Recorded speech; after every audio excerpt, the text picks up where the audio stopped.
So is a power war brewing in Mumbai? Well, it does seem so because with Tata Power refusing to supply 500 megawatts to Reliance Infrastructure, what else can we call it needed except a power war?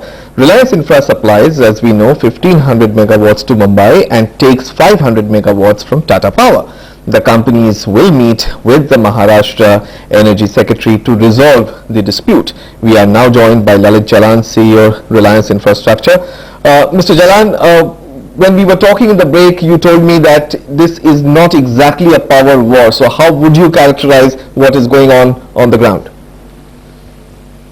Yeah, morning Andy, morning Neeraj, and thank you for having me on the show. See, this is not really a question of a fight between two companies. We must understand the context of the situation in Bombay. Bombay, if we see, is got a total demand of 3100 megawatts today, and all the power of Reliance and all the power of Tatas combined total up to only about 2500, leaving Bombay 600 short. So this 600 shortage of power anyway has to be bought from outside. Now the second situation is in the early 80s and 90s when Tatas were setting up these power plants. That time, companies were short of equity, and all the consumers of Mumbai had contributed towards the equity of the Tata power plants. The total equity contributed by the consumers of Mumbai total to about 533 crores. This was a number which was initially ignored by the Tata company. Later on, they accepted that yes, this money has come from the consumers, but they have come with a very curt reply that the benefits have already gone to them. Now let me give you an analogy. Suppose I to the equity of a company, and after 10 years the company says, well, you don't have any shares. You have got the advantage of capital appreciation and dividends for 10 years, you don't have any more rights. It is exactly akin to that. So here you have the 28 lakh consumers in my area who have contributed, say, half of that amount, and that, listen, we will not supply to you anymore. So you got to go and procure that power from outside. If this happens, Tata company will make what I call a completely supernormal profit of something like 1200 crores a year, and the consumers of suburban Mumbai will have to dish out these 1200 crores to fill the coffers of Tatas. It's completely lunatic. So it has not to do with Reliance. Mr. Jalan, in which case, just to reconfirm this, are you saying that if indeed it is you who wins the case, wins the battle as you would call it, the power tariffs would remain the same, and if it doesn't happen, then the low-end consumers of Mumbai who are already paying fairly high rates, to my mind, would actually end up paying higher? Oh yeah, absolutely. The difference between having the Tata power and not having the Tata power will have a difference of almost like 1,000 crores. And if suppose they are withdrawing this power from me and selling it in the free market outside, Tata will make an additional profit of 1,000 crores. I in turn will have to buy this power so that consumers don't have load shedding, and this 1,000 crores will have to be paid by them. Right, Mr. Jalan, so two parts to my question. One is that, as you say, roughly about 500 megawatts is what the consumers of Mumbai have paid, and so they effectively have shareholding and rights towards that amount of power. Legally, where does this standing leave you? I mean, legally, are you entitled to this amount of power as per your own legal counsel? This is, it's a question of consumer has paid for the equity. I haven't paid for that equity.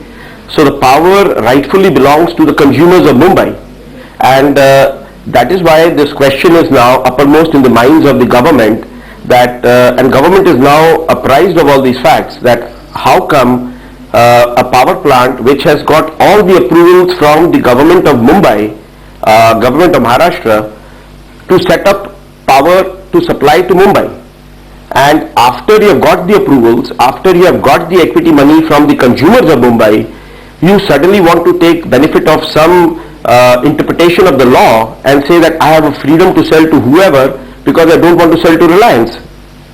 You are not selling to me, you are selling to the consumers of Mumbai. only a distributor. So I buy power from you and I supply to all of you. All of you could be my customers.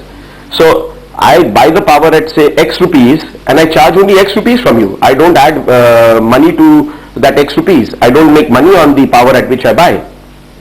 So Mr. Jalan, what you're saying is that Tata Power wants to sell the power outside Mumbai to other people when it is consumers of Mumbai who've actually contributed towards the equity capital of the power plants which produce that power. Now this sounds really... Absolutely. And in fact, while we speak today, they are still selling power outside Mumbai, and 100 megawatts of Tatas are still going outside Mumbai.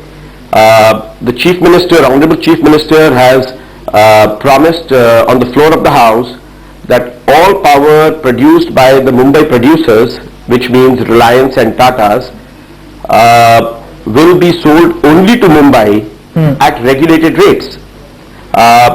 But in spite of that assurance, Tatas are continuing to sell outside, and they are threatening us and threatening the government that they want to post April 30, take away more of this 500 megawatts and sell it outside.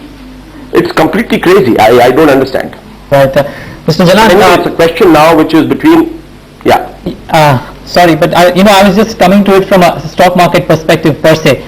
Just give us a sense, just in case the decision doesn't come in your favor and you have to purchase the additional power from outside, which would mean it comes at a higher cost to you.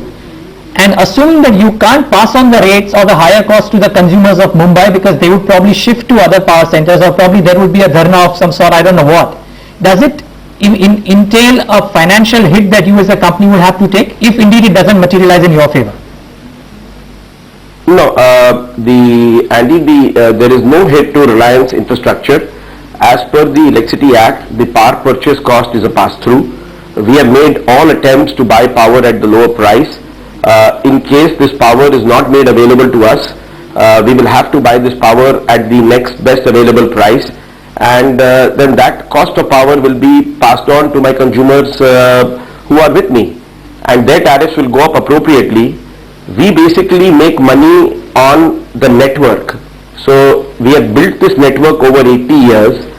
If you want to replicate this network today, it will cost you 15,000 crores.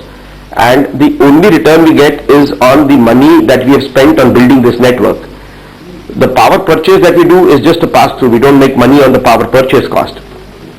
So we will make money on our network. Consumers will pay the additional money. Tatas would then make additional profits of 1,000 crores. So it will accrue to their bottom line. So the money will go to Tatas. So if you look at the two sides of the balance sheet, then the Mr. Jalan, thank you consumers so much will for lose. joining us this morning and giving us clarity on that. Quickly check out those two stocks for you. Tata Power, I think, has gone down even as we were conducting the interview. So 1,000 crores of supernormal profits as put by Mr. Jalan is what we're looking